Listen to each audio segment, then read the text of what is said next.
make sense of it all one day. Again, my mom's doing really well.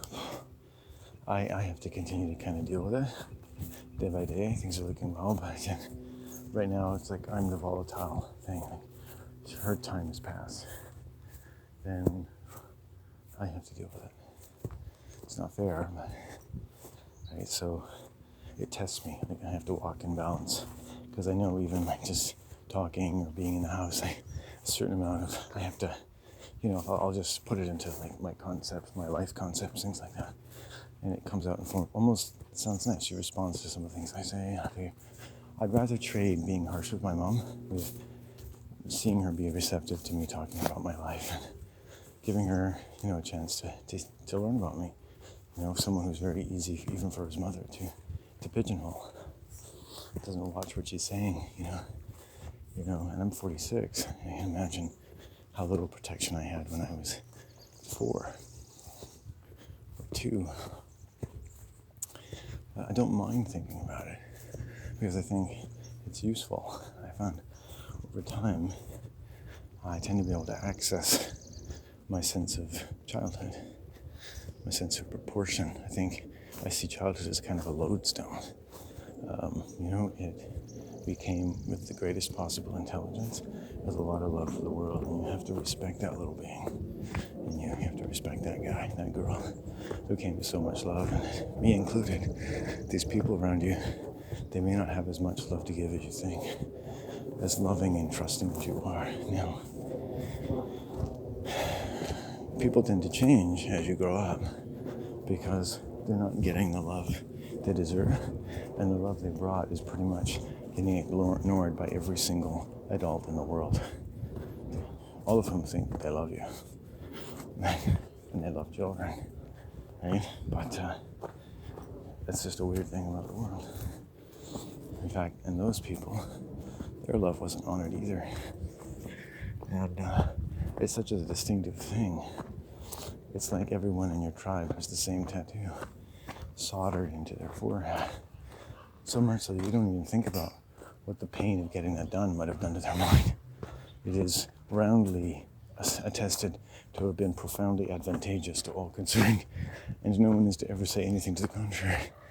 And that's what it seems like when you bring your love into the world. You're like, why do all these people seem like they've been tortured, accepted it, and become inevitably expected to have completely acquiesced with no residual suspicion for the world around them, the world which claims to be worthy of their love, while dispatching it with merciless care in every opportunity, right? Unless you live in the right place, practice the right religion, have enough money, or just can suffer to be as well trained as a monkey, because that's all it takes to do most of the jobs these people do all of their lives.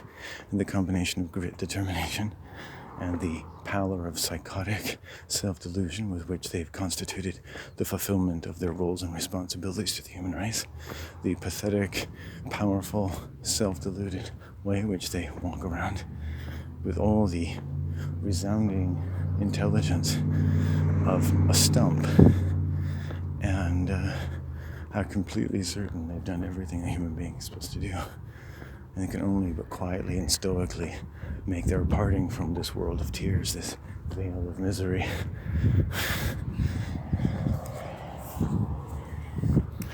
And it's hard not to feel angry at them, at even the elders walking around. It's like, why? And who are you hating? But someone just like you entered the veil of tears. How can you be angry at someone else sitting on the boat, right? Ferrying you across the river Styx in the valley of the shadow of death. Is there anyone who does not deserve your mercy on that battlefield of death itself? The fight for life that this world makes every gambit for success? And not because people notice it, no. Precisely because you don't have to. In fact, we can make a sport of every measure of our existence in making it faithful to the considerable need our brains first have, and never having to look at how painful it is in the first place, much less why. But you're surrounded daily.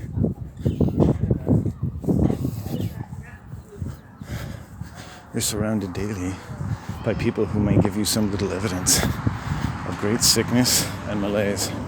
And not always evidently, but you look a little deeper. The people staring at their phones, people sending their children to the sports, never thinking, anything's amiss. Everything is business as usual, day in and day out. And if there's to be any interruption in the seamless flow of the baton of survival from one generation to the next, you can be sure the government is probably behind it, saving you from yourself in all contagions but one, the one that matters, the one without which you would never ever be able to go along without screaming your lungs out in a crowded area and being arrested for insanity. And if every human being could actually release the pain in their mind, what we understand clinically is that they'd probably better be in a padded room for about 3 or 4 days or longer, screaming and crying for their father, at their mother, for the damn brutal, damned misery of it all, despite everyone's best intentions over the last 500 years. And who the fuck pays for that? You? You just sit around a bar saying, that's life. Happy hour, right? Full of people that are damn sight as far from the land of happiness as you can get, between kumquat and tutak-poo.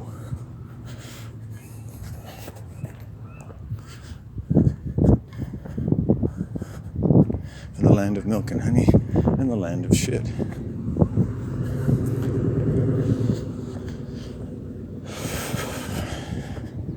Hard living. Hard day at Hard Rock. Hard day at Black Rock. Human animal. There's a delicate organism. And people do the fashions they wear. Every life. And who is to judge? Every life, the way the hair is pulled back. The pants, the colors, the fashions. All the interests. Fascinating. The whole marketing system. Analyzing you at every laboratories, analyzing everything about you to get the most out of you. Why wouldn't they? You're the most prized animal in the world. And what they find is that there's always more to get. And so if there is always more to get, where's it all coming from? That you have to work so hard for it, that there's always something for them to get. Have you ever figured that out yet? Right? Everyone with a hand has it shoved in your pocket, reaching for gold, that apparently heaven is beyond that reach. How does that all work? And what happens when your mind starts coming upon the promised land? Speaking like Matthew McConaughey, saying, hey, my voice may sound like a Lamborghini, but my dick is like a little girl. And all kinds of incredible things. Hey, how you doing, Prime Minister? All right, I'm going to sit here and listen to the weird people. Sitting here listening to the weird people. I tell you, the weather brings out a lot of strange folks.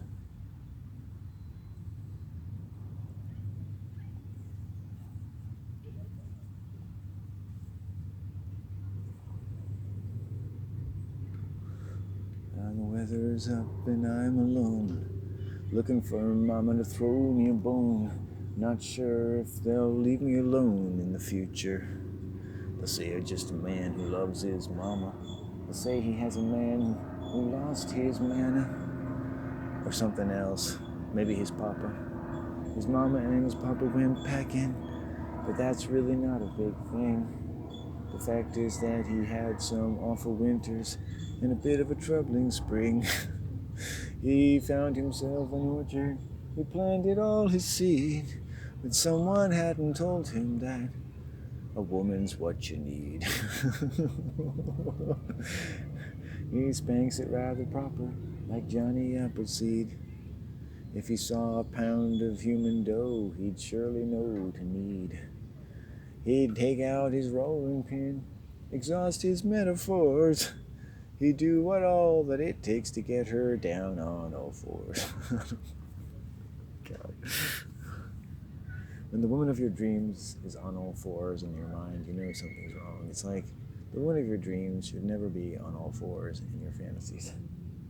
No, she has to be on all fours. The woman of your dreams is standing elegant in the wind of her own unconcealed mirth at the inordinate comedy, watching you attempt to prevail upon her better instincts so that you may better be afforded an opportunity to stick your unworthy penis in her turd vagina. and this is the first sermon of the Church of Chronic Masturbators.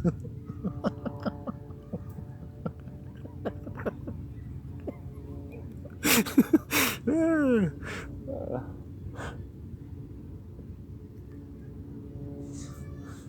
t-shirts saying Harry Palms and all. It's like, what's that? Oh, that's my church, man. What is this world going to? It's a place of honesty where men of good virtue can come together, literally and figuratively, all by themselves, without shame or judgment.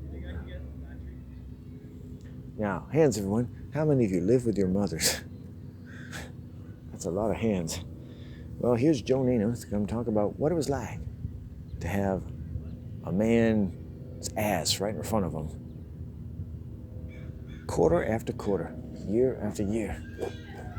I found reaching between that man's legs, seconds away from his mighty balls, waiting for him to hike me the pigskin. Looking down at those distant uprights, thinking, God, it's a lot of work to get between the uprights, but it's no thing at all to get a man to bend down in front of me day after day after day. And I'm thinking, smart man doesn't go for the fruit. That's the most difficult, with the most amount of men trained on steroids to make sure you never get between them. Cock blocking you to the end of time and getting millions of people to bet good money on whether or not they can succeed. Now I got a man's ass in front of me. I'm walking around a locker room with men who sometimes forget to use a towel, and I'm thinking to myself, fuck it. What's that sound in the back of the locker room? I think that's Joe and David having themselves a little bit of a conversation. I'm just going to block that out of my mind. Because, a lot of steroids, estrogen, a lot of meat pumping, mixing chemicals in the mind, and doing something that basically men of good conscience should probably not have the time enough to do, much less expect them to do it for them, because the way they spend their time requires that they spend an awful lot of their time on a religion, basically, again, which they get incredibly absorbed, and upon which a lot of money is made, and to which a lot of psychic energy is directed, like a religion. You can learn a lot about electricity from a football game. Also, I guess that guy was climbing a tree. Neat. Okay, so the two boys are climbing the tree, and then there's a group of girls now in the distance thinking about whether or not they want to go near the lamp of Nimrod or go off into the land of the secret garden. Or do these boys belong in the secret garden, or should they be banished forever? No, we shall simply stand at a distance and observe them, like the celestial and aquiline visages which we are. He is climbing a tree, after all, which is a very not too vain a pursuit. After all, he does risk falling out of it, and if he injures himself, he'll need our help. Oh, but he's finished now. Perhaps his bum was injured.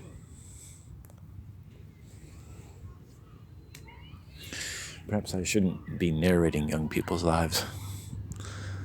But it is nice to see them climbing trees. That's not usually the one they climb, it's usually this one. Oh. Time to go. Oh. There's a little water on that bench. It delivered a little bit of wetness to me, which I think is quite in keeping with the tenor and meter of this conversation. What other jokes can we come up with? The Impotence Olympics. Coming soon. Oh.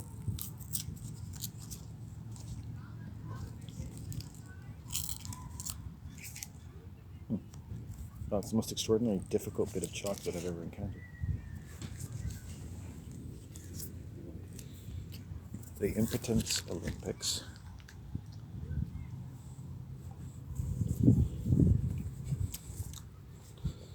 Coming soon.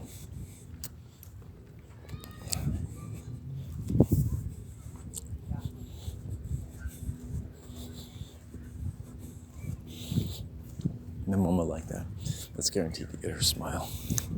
She likes that kind of stuff. She says she doesn't, but she does. She's a dirty woman. She laughs at my dirty jokes. Now and then she says, you shouldn't say that to your mother, but usually she says it with a smile on her face. The Impotence Olympics, coming soon. Oh, really? That's what it's called. And the Queen announces it. Today, we all come together, well, not all of us, in peace and understanding. Some of us will not be coming together, and that's an important part of the Impotence Olympics, and you have a place in the world. If you have trouble coming, this might be the place for you.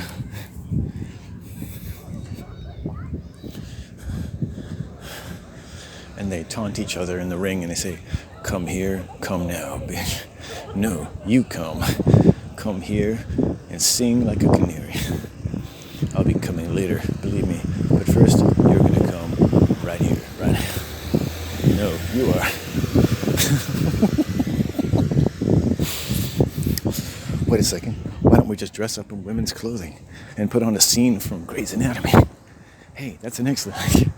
And the gold medal goes to...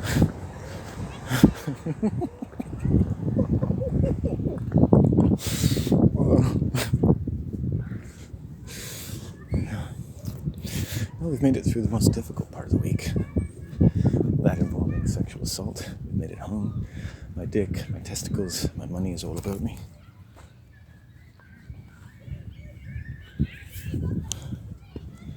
All is in order. So they've dumped all this sand in here for the... I hate the castle.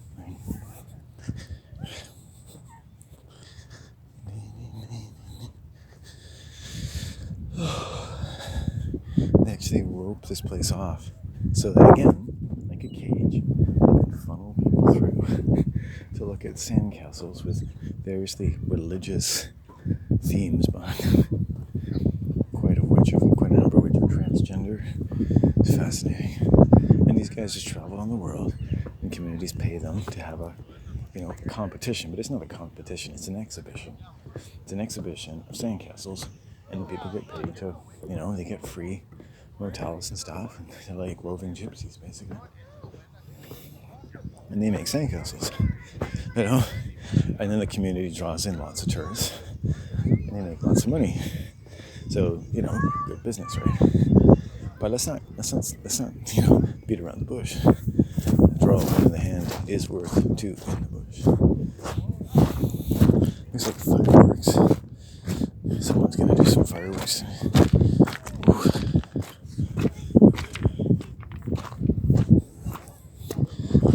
Battle of the Impa Bands.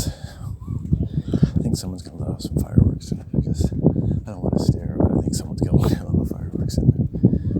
Okay, so I'm gonna come this way.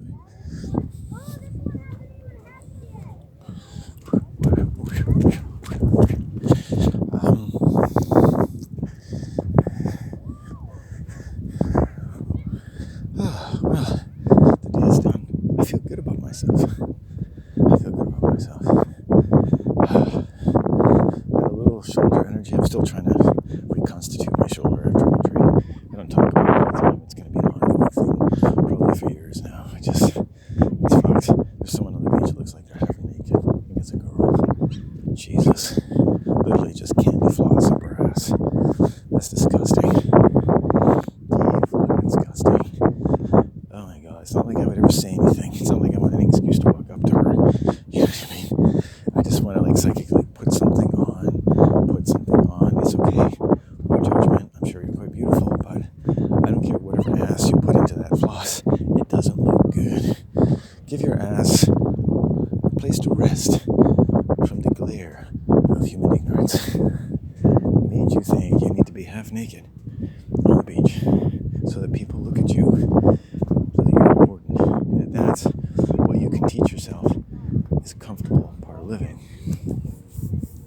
I've been wearing revealing clothing because it was comfortable or whatever. But I just don't think walking a woman who can walk around half naked, literally floss up her ass, right? And I wore some shorts one day at the beach, right near where I lived, that had a rip right near like the bottom of one of my butt cheeks. And this woman starts yelling at me for being too revealing on the beach, right? Just like, it's like, that's like, she's like the only one there with like some younger people there, but it's like, no one gives a fuck, right? But a woman can stand half naked anywhere, no one's gonna say shit. That's the one of the differences of what women can do, what men can do, and it doesn't benefit women at all, right? At all. Women can just stand there saying, "Please, someone love me, rape me, whatever." You know. If anything, she's probably succeeding in making sure nobody looks at her. Yeah.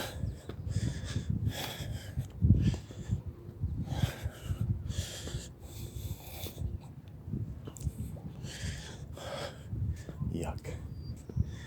Ugh. Actually, I used to like women's asses, but I don't anymore. I don't want to see their asses. I don't care even how much I like the woman. I don't want to see her ass.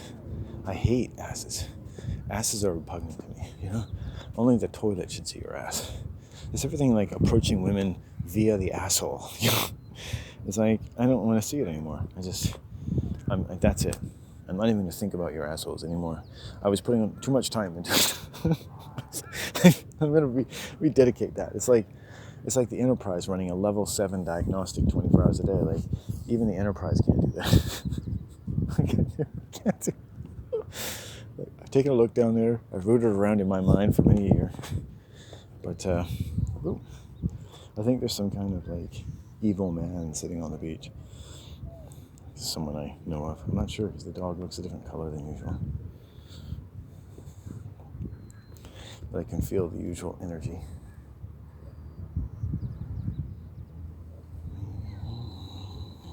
So I just stand nonchalant.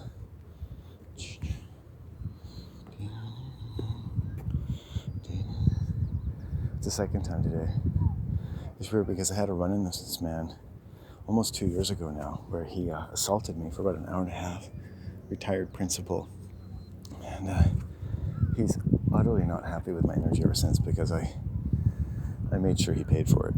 So, and he's never going to see me the same way again. I mean, these people are unabashed psychopaths. Right? Okay, I don't think that's him, but it's someone of similar energy. It's funny. He's just sitting there it's like, but yeah, I'll take my energy back a little bit, but wow, and there's just people sitting there fucking staring, so it's like a lot of them have that energy.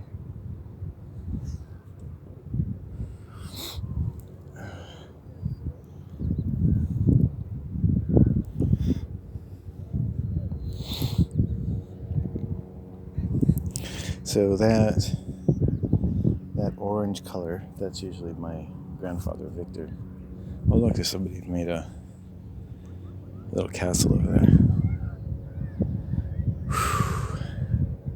Because I know what kind of dog this guy has, right? So, and usually like he sees me and he just scats. So this guy was standing there. I thought, oh, okay. Nah, this guy doesn't want to see me anymore. You see, he found out that it's not worth it to see me. And when it's not worth it for someone to see you, and there are certain kinds of people, that's a really good thing. You really have to celebrate every little win you can get. And it's like, I've worked with this guy for 2 years, and just from the very first time I met him, I made sure that he would never ever want to encounter me again. So he's very, very submissive around me, but he doesn't like it. He resents it every step of the way. This is like a really lazy, he's a principal, very crude, fucked up human being, right? Still a human, right? I treated them like a human, treated them a lot better than they treated me, but when people let you know what they're capable of and what they've spent their entire lives doing, him and another female accomplice, right? A little better than committing acts of criminality against children for years. He basically admitted this to me. And you see what this system supports. And it's like, the idea that the world isn't what you think it is doesn't just become a conspiracy theory. It becomes a moral obligation. And you have to develop the kind of mind that can do that. And that kind of person might not become the kind of person that other people want to spend time with. And so it's a big decision. You may not want to spend time with people anymore. And you start feeling, looking, seeing, talking, working on all your senses, all the basic aspects of witchcraft, right? Seeing, talking, feeling, listening, right? The senses are all psychic by nature. That's why, like, when I'm walking, if I feel an evil energy, I can pick it up instantly. And this time of year, another good reason for me to walk somewhere else, the time of year and the place. You just get people who are like that.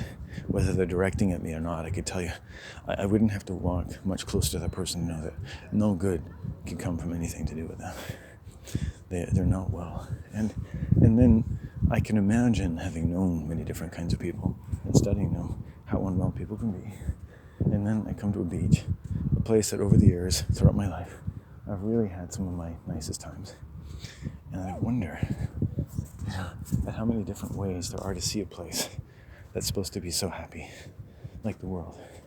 But it sometimes just seems to be filled with human sadness. You can put a certain lens on your cognitive faculties and look at a playground full of children and see lives of woe. And it's not the best way to live. It's not necessarily a healthy way to think or feel.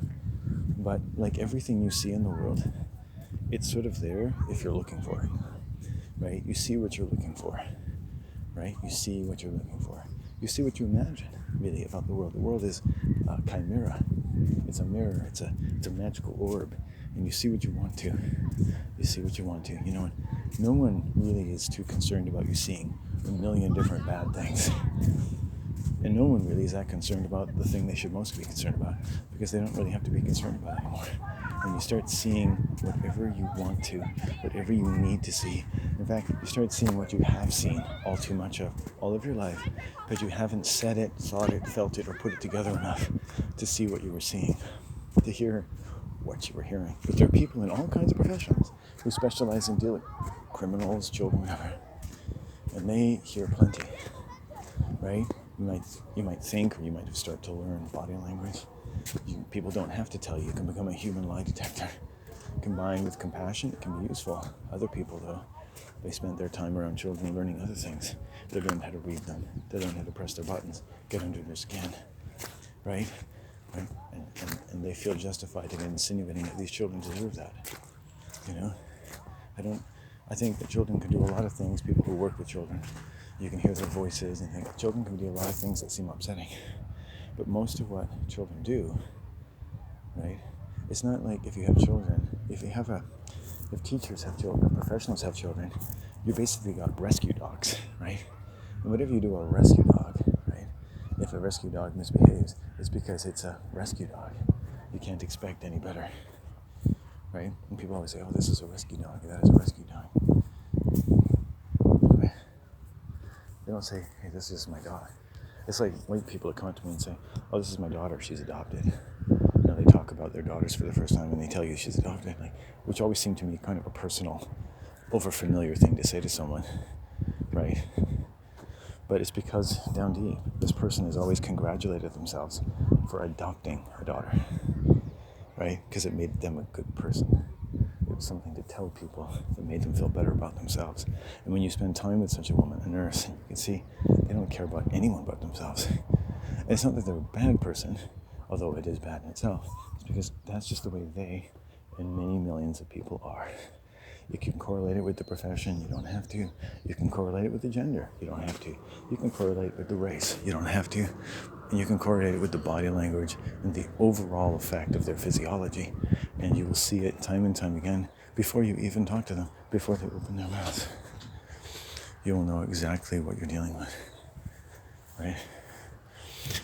Then you start seeing these things, with patterns, places, right? In my walk, I'm always combining places and times and stimuli. So if that hat is still there. If you came to a place, a very overweight woman, wow. If you came to a place and at a certain time of the day and you encountered something, you might avoid it. Right? Even if people didn't use clocks, they have habits. Right? I've gone places and I know I'm going to see someone there on this day. Right? Am I psychic? Or do I just feel the energy? Right? And there's times in my life where just showing up is all I need to do.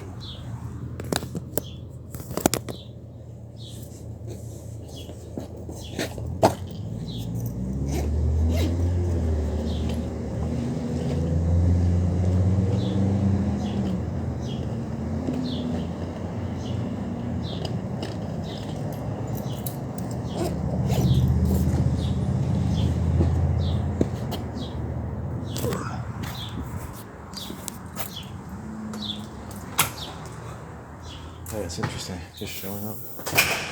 You know, it was a guy I was coming home yesterday. He was just staring at me through his sunglasses. So I just looked at him, smiled, like whatever. This seems funny. And I eventually just looked away, caught himself. Yeah.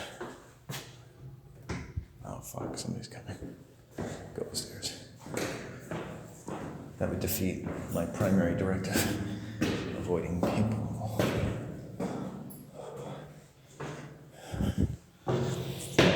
Somebody, colognes that people wear, perfumes.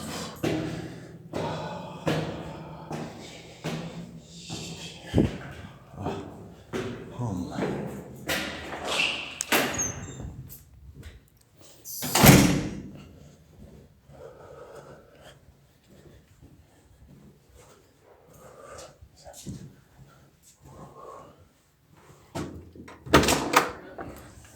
Hello.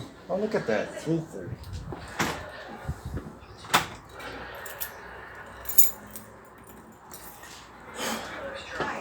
Hi.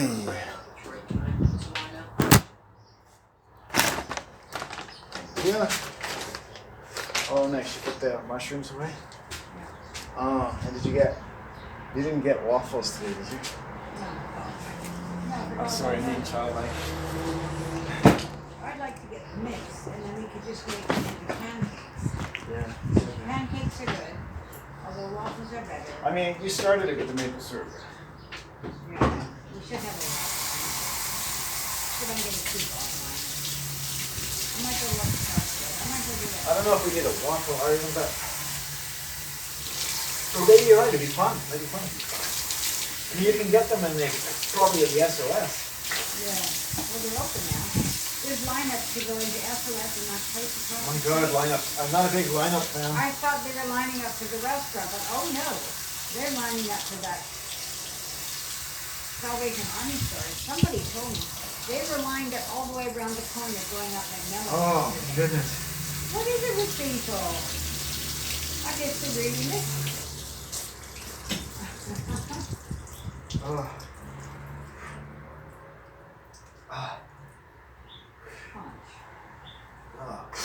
I had a squirrel come kind of pretty close to me today. Yeah. I'm pretty sure it's a female. And I was able to give the squirrel some peanut butter on bread. But they didn't come right up to me, but I was able to leave it there for them to get. And they came and got it. Really? Yeah, I thought that was cool.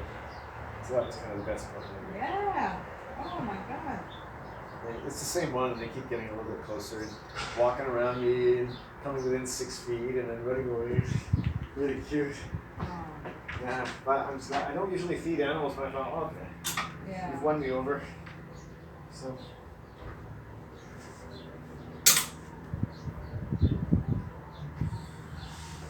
I don't think I'll need a bath today, but I might take one anyway.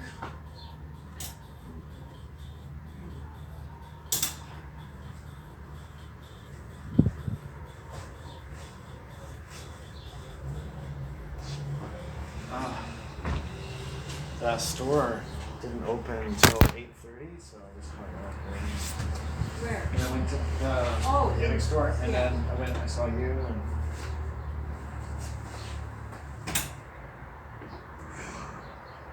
oh my goodness, I just have to get something. I'm thinking of getting some dinner from that seafood place.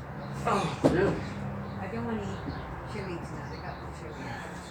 I'll have some chili. I love your chili. What's God, frozen? fucking Jesus, well, I'll unfreeze it with the power of my passion. So what do you think you're getting? I used to get this seafood dish. I like the soup, the Manhattan chowder, which is tomato based. But this thing, it's got noodles or pasta with mussels and clam, all the seafood in that. Huh. It's like $20, but there's enough for two. Oh, yeah. That sounds Two containers. fantastic. Yeah, that sounds great. I'll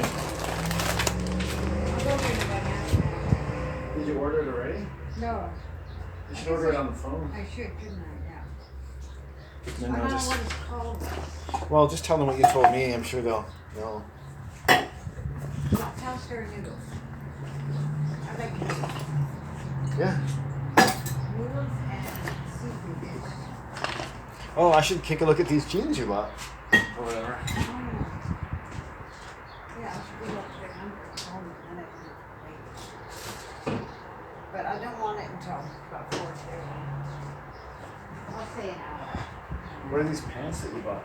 Oh, they're in the bag. It's all in the bag. Everything's in the bag. Don't lose the receipts. Oh, they look good, Mom. Oh, I like them. Yeah? These ones? Yeah. They're awesome. Thanks. These are great. I would have bought these myself. See, I knew I can send you. You always buy the best stuff. It saves me so much time. It's like, you know what I like better than I do. Well, it's what's You know what weirds away? You know what's so sad about that? Is that you used to dress me as a child, obviously. Yeah.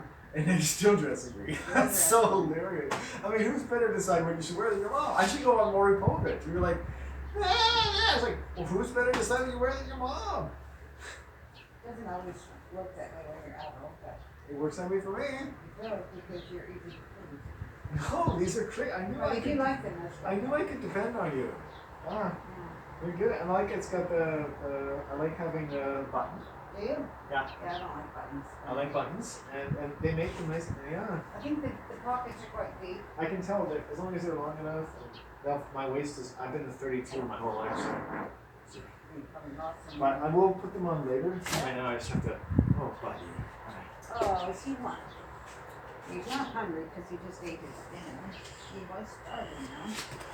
He's a maniac, But maniac. buddy, restarted. You can have some seafood. It's funny, I'm out there. Even when I'm on the beach, I can tell people that are unscrupulous. Oh, I forgot to get my fucking. Oh, that's what I should have done. I forgot to get my rolling papers. That's okay. I've got like a couple things right here. I think it's been a long time since I've had zigzags, but I will use them. I guess. Yeah. No, I can tell people that are unscrupulous.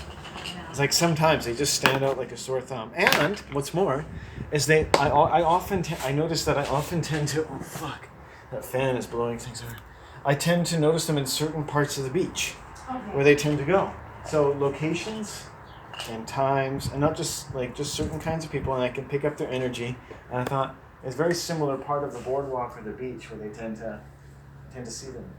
Or just their energy tends to, and it's right around near the area which I don't like either, where they sell ice cream cones, and where the guy used to have those surfboards, who was also unscrupulous. So everyone in that circle, that perimeter, tends to be a very faulty human character. Yeah.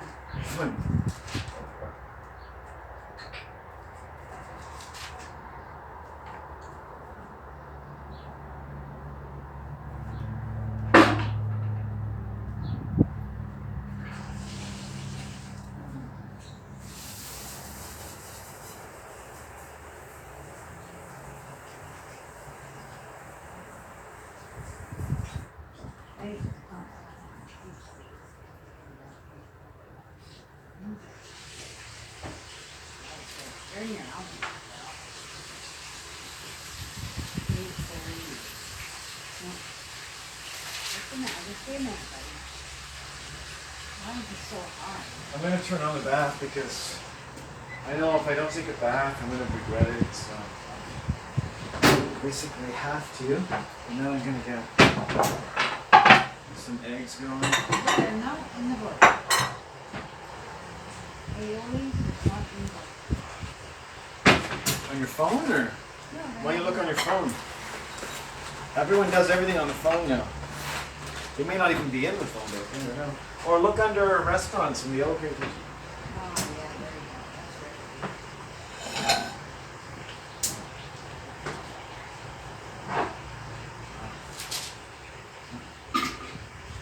He's a maniac, maniac. He's a man. I said she's a maniac. Is he a maniac or is she a maniac? Yeah. She's a maniac. You know, I saw that Flashdance later in life, which you've probably seen, right? Yeah. And I finally saw Flashdance, right? And I thought, I had no idea this was so fucking sexual. Like he seduces this 18-year-old girl. It's like a male fantasy movie. And nobody ever told me that. Did you know that? I never saw It's a that. fucking male fantasy movie. It's almost kind of lesbianic. She's a welder, and then she just wants to have sex with him. She's just horny. It's all about how a horny young girl who meets an older man. It's basically a porno.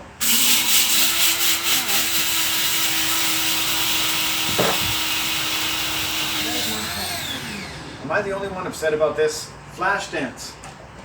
Well, I never saw it, so I couldn't say. Well, What's that's that good. other one? Didn't have time to Something offend me. dancing. Oh, here. Really enjoying the omelet. It's the unsung hero of my life. I've come back to the omelet. I was a wayward prodigal son for many days, but the omelet is back. I am your faithful. I will never leave you again. You know what aioli means? Yes, AI means garlic. it means mayonnaise and garlic. Oil. Oil and garlic. Oh. That makes sense. The oil of the oleander. Hope not. That is a very bad oil. Well, you would know, watching the experts. Well, as you do. NCIS, I know quite a bit about the organo.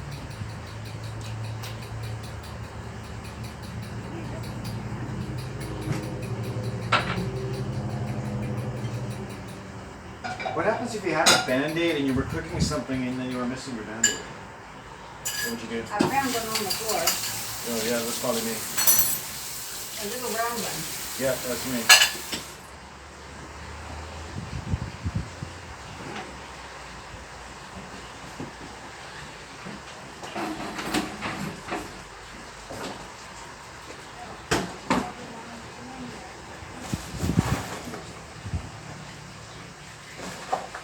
Oh, I got some bananas. Good. That's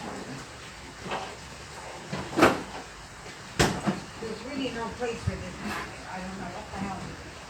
Ah, fuck it with the bucket. I don't know.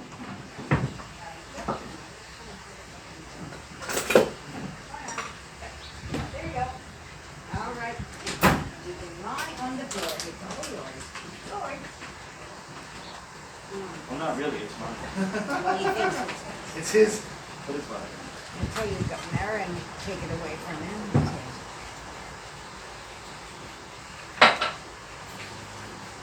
What I really like in the omelette is the cheese. The cheese in the omelette is very good. But, you will make the cheese in the omelette and then you shake it.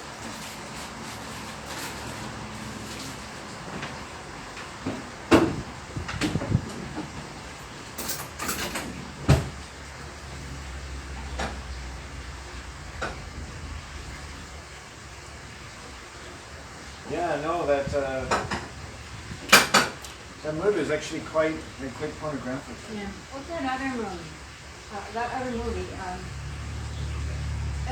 Kenny Loggins sings the song. I can't think of the words. It's some kind of dance. But Everybody the cut movie loose, foot loose. Footloose. Kick off the Sunday shoes, please. Like that. Louise, bring me down to my No, I knees. didn't know there was a movie like You didn't know about the movie Footloose? You've got to see Footloose. You never saw Footloose? that. Yeah, I did. Oh. I saw that one. I'd see it again. think I saw part of it. Not that long ago. You have to see Footloose.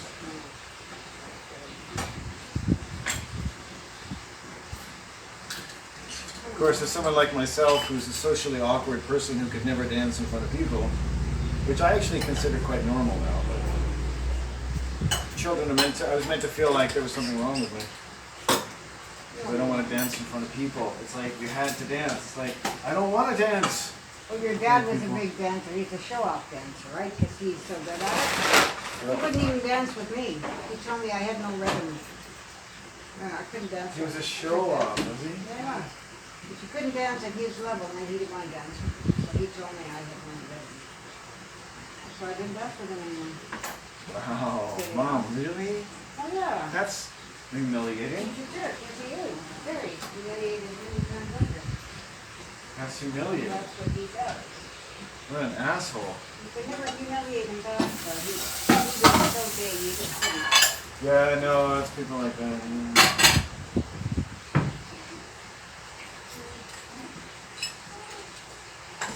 What do you want? What do you want?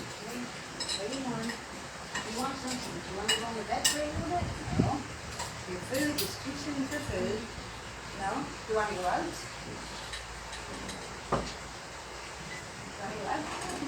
Yeah, I'll take you out. I will take you out. Outside, you want to go for a walk? Oh, I don't know. Yes or no? You want to go for a walk or what? You want to lie down? What do you want? What do you want? I can take you outside. I'll take you outside. You should go outside.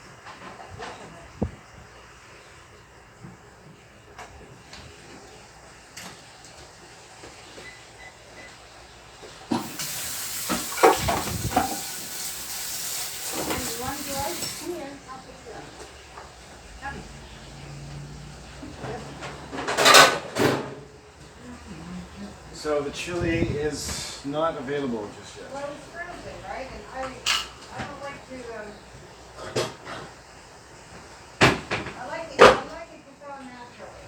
It's thawing on the stove right now. I don't like it, you force it. That's not forced, that's natural. There's a natural amount of heat there. it's gonna thaw. Very, very low. No. No. Very low, yeah. I'm gonna take a bath when I come You want back. it to thaw. You don't want it to cook. You want it to thaw. Right. There, as low I'm as you with can you do on it. that. You're not on the lowest. I will turn it off before I get in the bath. I think you want it. I think you do. I think you want to go for a little bit. You don't have to go for a walk. Let's just go out and Yeah, go schmooze. I'm not always going to look at leaves.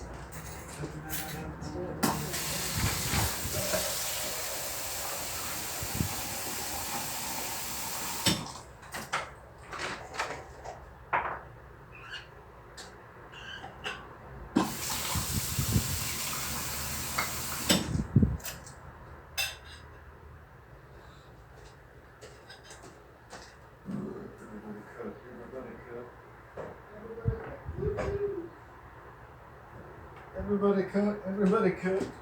Now, that was interesting. I've never heard that.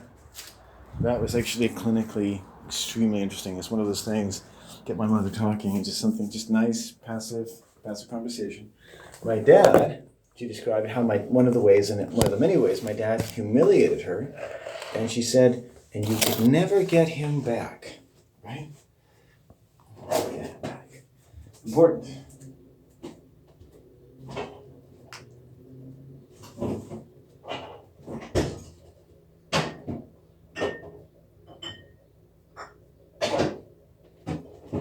Never get him back. Which is exactly what I felt 2 days ago when she humiliated me. So, ooh, yeah, I know exactly how you feel. I do. And I've known women that they just humiliate people. They humiliate men. They just humiliate them.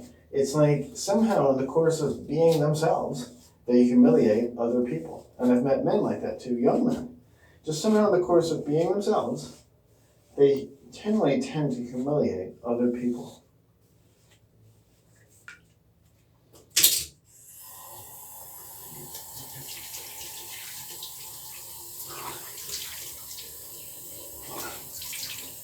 A lot of what you would say to such a person, if you wish to expend any guile at all, is you probably just clinically analyze them. You say, do you know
I'm taking this some kind of wine spritzer from the fridge because my mom I knew was never going to drink it. Good. Hot bath, bunch of food. I'm fucking hungry. But yeah, to deal with a narcissist or somebody acting in that narcissistic way, just seeming to in a very indelicate way, humiliate you in public or under the people.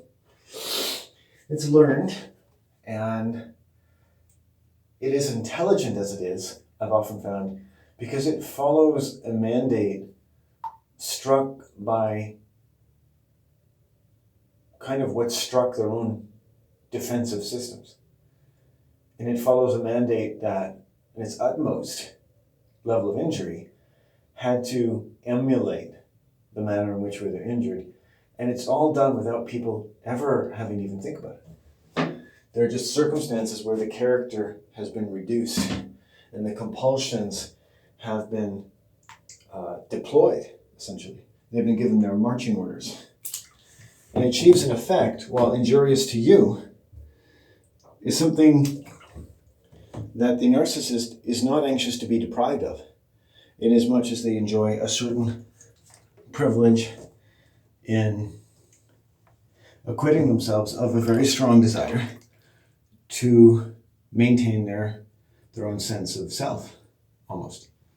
As my mom said, my dad did not want to be seen with her dancing because my dad was so proud of dancing. It's like, can you imagine like your life partner saying, I don't want to be seen dancing with you? Like, my mom, for her part, might be just like me. Like, I never really wanted to dance in public. I started the conversation like, God, dancing in public is like torture to me. Like, I don't understand people can do it. Why you would even put yourself through that? And yet people like me are meant to think there's something wrong with us. It's like, the strange thing is there's so many people willing to conform to dancing, right? And how it so often involves intoxication, right? The Maenads who dance around Dionysus, right? The dancing before going to war, the dancing that brings about the sexual union, while you're learning to boom, boom, boom. Releasing inhibitions. Oh man, this bath is... I need it. Oh, got myself fairly cold again.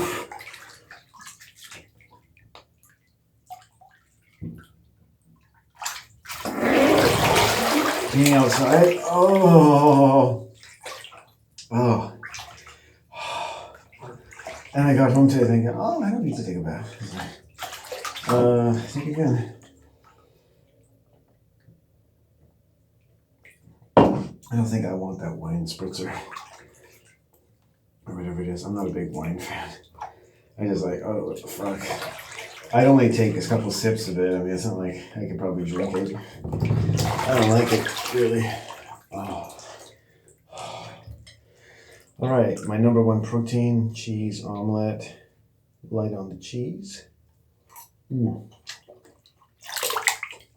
a lot of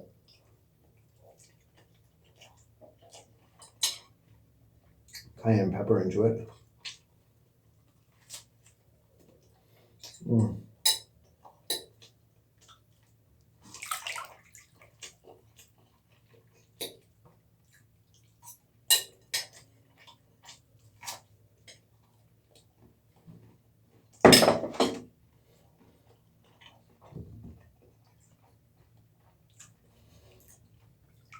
Fuck, that's good. Oh.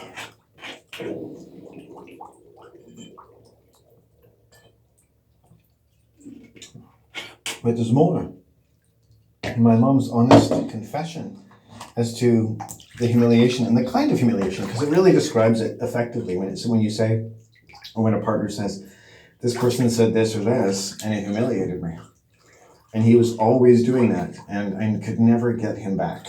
I mean, I understand that sounds a little infantile, get someone back, who wants to be getting people back? It doesn't sound very mature, but, it is a credible expression of very strong compulsion you will feel when somebody hurts you. It's like, hurt them back, right? May not be the first, shouldn't be the last, but it will often find its place among the articles of the set. All the things that fucking happened inside of me when you did that. And have done that so many times. And it's just not to leave your thinking at, how do I get back at you? My mom should have spent her time thinking about, what kind of person is this?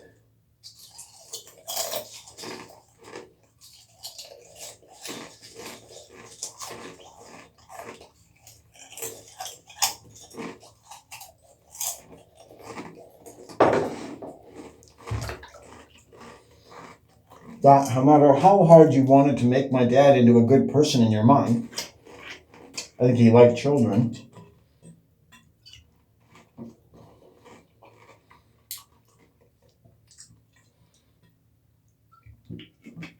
Because he knew you could get away with anything around him. And in a sense, like, everyone knows that. So, I'm just accusing what everyone knows. Like, at the same time, people like me, not psychopaths, I think, God, I could never get away with anything around children. Right? A baby is like Yahweh to me. It's like, you're watching everything. I'd be very cautious around a baby.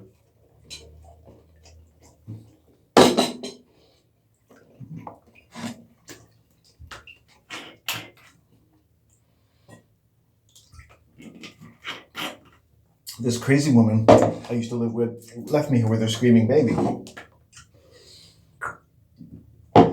While she went off dancing, looking for the father of her next baby, after trying to rape me.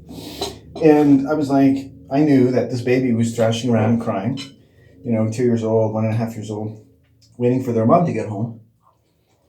I wasn't a good person to start with, right? Who are you? Where's my mom? It's awful. She should never have left. A child with anyone. The fact that she left that child with me, a man whom she barely knew, right, is very wrong. Now, I didn't do anything, right, but it's wrong. I would never do that again because it was wrong for me to say yes.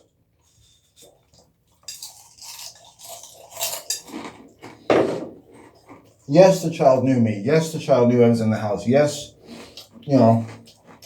I was as close a male to the child, but not right. No. For you thinking mothers out there, someone who knows me well enough to rape me, the mother, doesn't know me well enough to trust me with her child. In fact, she's the one who scolded me for that. Okay, so, let's see hot water in here. In their own psychotic way.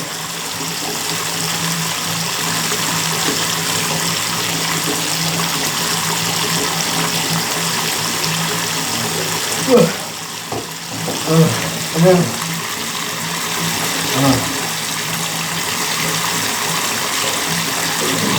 sure enough, I got these bananas at the health food store, and they suck shit.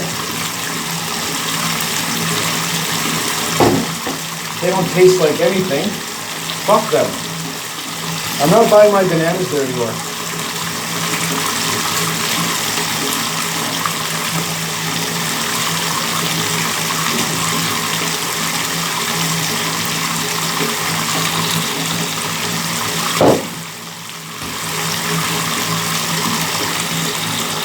I'm not buying my bananas there.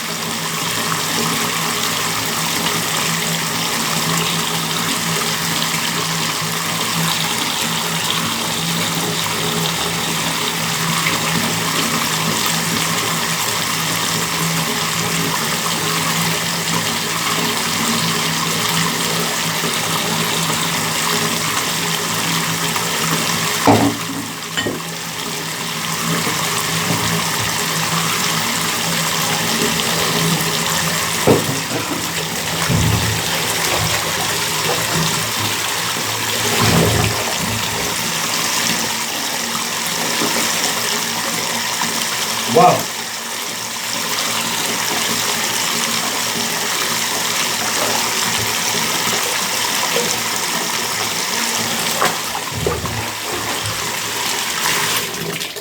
Right, I almost scolded myself.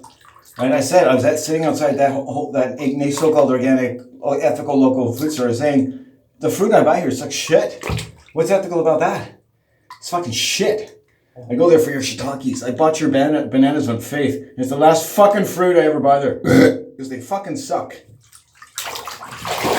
How you can call yourself a professional, I don't know. Do you taste these bananas? Jesus Christ. And I know that good bananas are to be had. And the next time I go out, I'm going to go to the store that has them. Every fucking time. As opposed to the store that never fucking has fruit. Every fucking time. You might as well have no fruit at all. Jesus H. Christ. Oh. So it seems my body's doing pretty good. So, all right. Let her out. Oh my God. It bothers me. It bothers me. And people are delusional. So thank you, Doug. Who's been working there for 20 years, for doing me a kind injustice instead of a cruel one. For doing me a kind injustice, or a kind of injustice, and kind of a truly cruel one.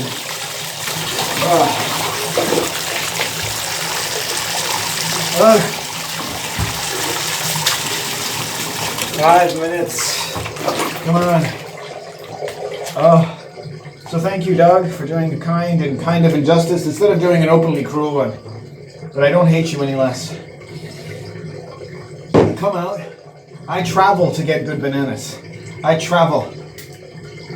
I will never make my travel punctuated by the purchase of any fruit from your store, which bookcases a product that is neither ethical as local, with the biggest bold you have, ethical and local. And I said hi to Doug today, and I learned his name. And he asked for my telephone number, and I said, no, I don't have it. These people are out of their fucking minds. You've taken all the trouble. The pickers have taken all the trouble. These bananas don't taste like anything. What are you feeding these bananas? The ones you say Monsanto is teasing out of the earth with its darkest incantations taste 1,000,000 times better than yours.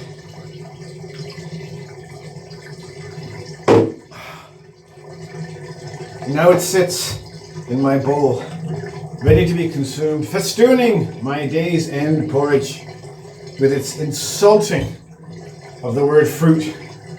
But I know that there is a banana tree in there somewhere, and I shall find it in my heart to forgive you. Because the banana has spoken and redeemed you of your many sins and many iniquities in your mind. You of your red nose like reindeer who's worked there for 20 years, but doesn't know a ripe banana from a raw one. And I've eaten many a raw banana that tastes quite fine, if it had any prospect of ever tasting at all. Where are you sourcing these bananas, my friend, that you are charging anything at all for rather less banana than I should like?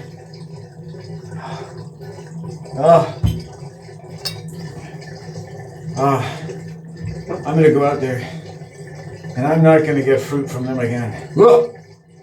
And you can be led this way into believing what a wonderful store. It is okay, the little mischance, the total lack of taste ever of their oranges and bananas. Fuck you. Fuck you. Because it takes a lack of taste to be ethical. And he's sitting there finding a way to preach to me about veganism. And I was like, yeah, you gotta get protein. Oh, there's so many sources of protein. I've been to your fucking house, man.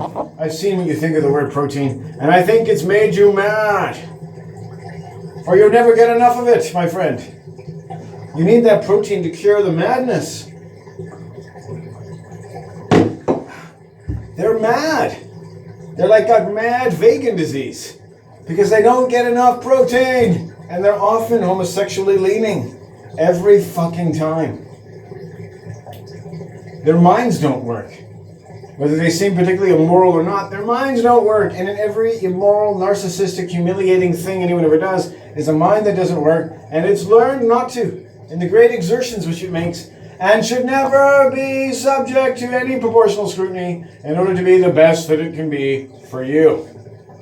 And it's insulting and humiliating in every way. That people make themselves out to be something to be construed as great, when it relies upon a very malicious turn of phrase here and there for everyone to really fucking feel as tortured, as naturally and locally and ethically as possible. The only thing ethical and local and organic about that store is the man who fucking insulted my intelligence by putting these bananas on the shelf or their oranges ever. But I was polite with him. I was merciful, my brothers and sisters. I was, as ever, in the full stature of the King of the world, patient and kind, forthright, merciful.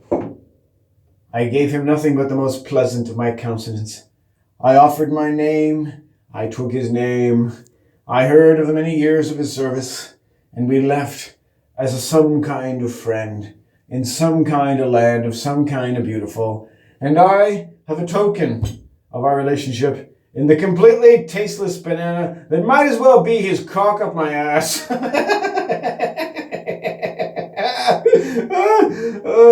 oh my goodness. I should tell him I took that banana home and I fulfilled prophecy by slowly sticking it up my ass, and he should be, you are a true believer. You are truly ethical, organic, and local. I like you. I knew you had that girl in you when I first saw you. Providence smiled on us both.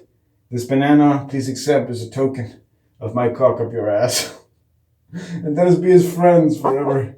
And now I have pleasantly acquainted you with the world in ways that no one ever has yet. And I am so fortunate to have snapped your hymen of your asshole in the most wonderfully friendly of ways. And I'm not to be angry at this. I'm to accept this fruitological rape. Harry Belafonte, right, left me in Kingston Town while he was getting up the profits of his daily toils in picking bananas. And here comes the toddy man, toddy me banana, right? Because he doesn't care how many bananas he has to pick. He's never going to pay his debt to society. No one ever comes to him about that child he left in Kingston Town. Kingston Town, of course. The King's Stone, no less. They're always insulting you. I think sometimes I have not the taste to bear it. And a mind to enumerate the many injustices, little and large, that are visited upon many successions of the human race, and even just in the level of monetary exchange.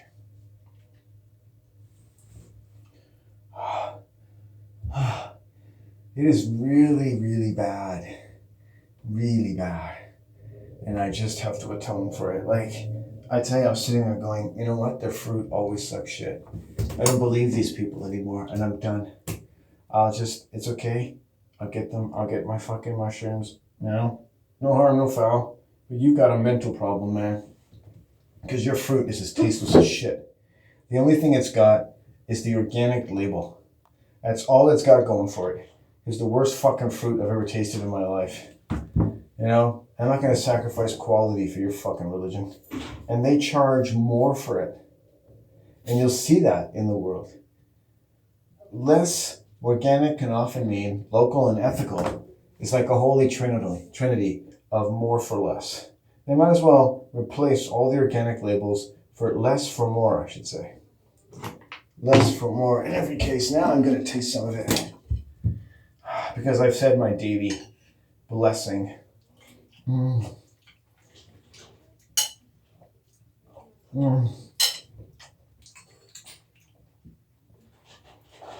I will take what potassium I can at this point in the day.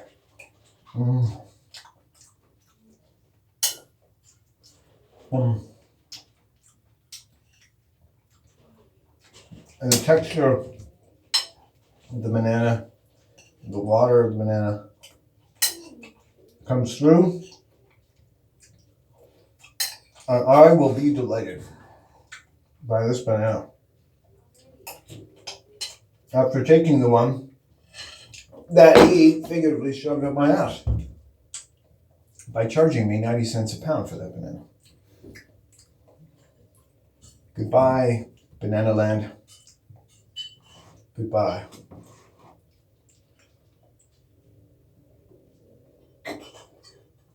I kept walking by the bananas thinking, do I want them? Is it worth carrying them home? You know, I could end up just walking by Save-On and getting some of my own there, and that's what I'll do the next time. Save-On just got my business. He probably works for Save-On, sending people there, right? White people, they do me a favor. They always tell me where to go, right? Most white people can tell you where to go. Even if it's just away from them, it's always a good thing. Away from their bananas, away from their children, away from places where their children congregate.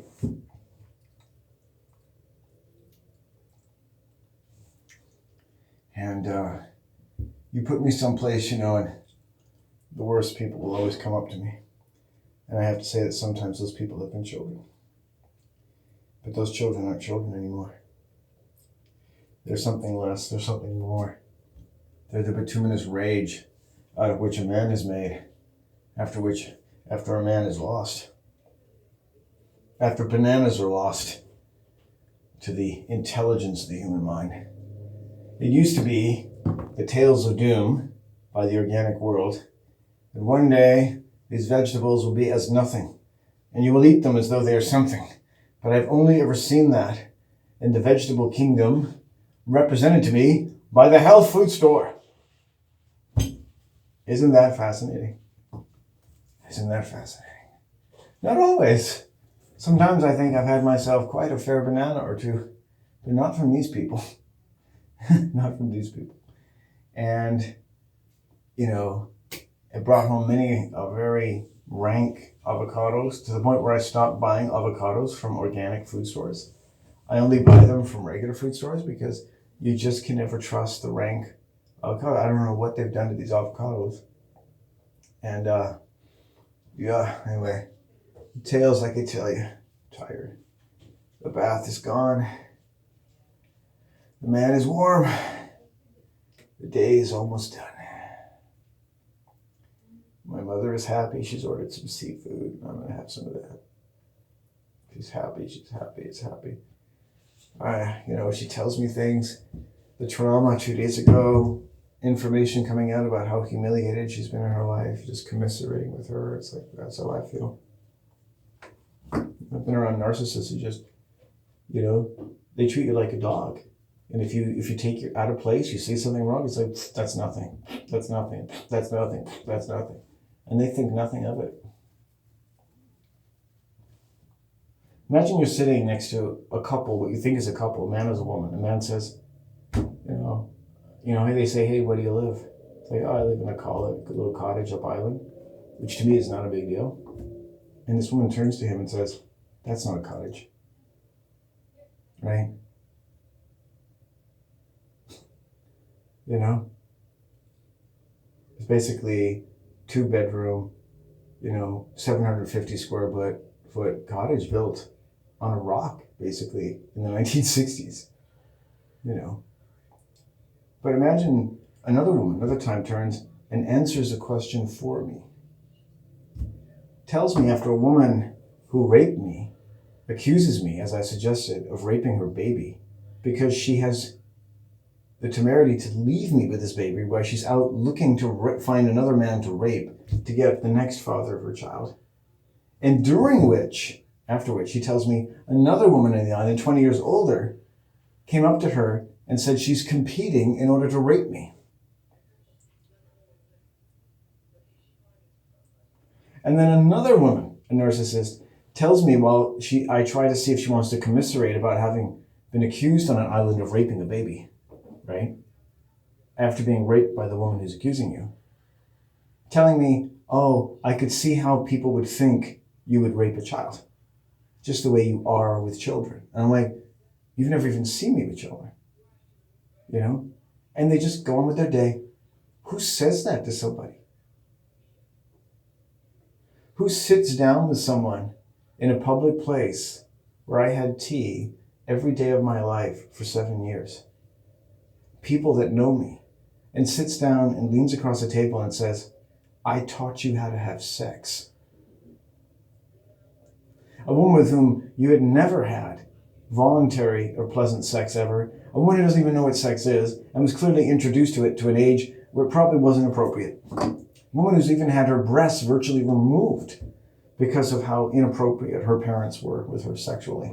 A woman who daily gives herself colonics up the ass because of what her parents did to her, and who's already almost died from MS. Something she barely turned around by telling a representative of her parents, a dietitian, I don't want to eat the food you're giving me, or I'm going to die, and firing them. In other words, using her voice. Clearly someone who was trapped and humiliated all of her life. And then you look at what my mother says about my dad, what my mother did to me 2 years ago, and say, who do I get to humiliate? Right? I don't want to humiliate anyone, but I've really been humiliated a lot. And it's like, yeah, people are sick. People need to know more about this sickness. And I will carve out every fucking line I can, and I will spill every assumption, and I will take down every idea in the world to its final and complete dying end, that we might find a little more oxygen wherever we can from a world that claims so much and sucks so much of the life out of our love and out of our families. And I don't care what stone I have to turn over. I don't care whom I have to offend. And I'm telling you right fucking now, the way she told that nurse, I will do that. I will do that.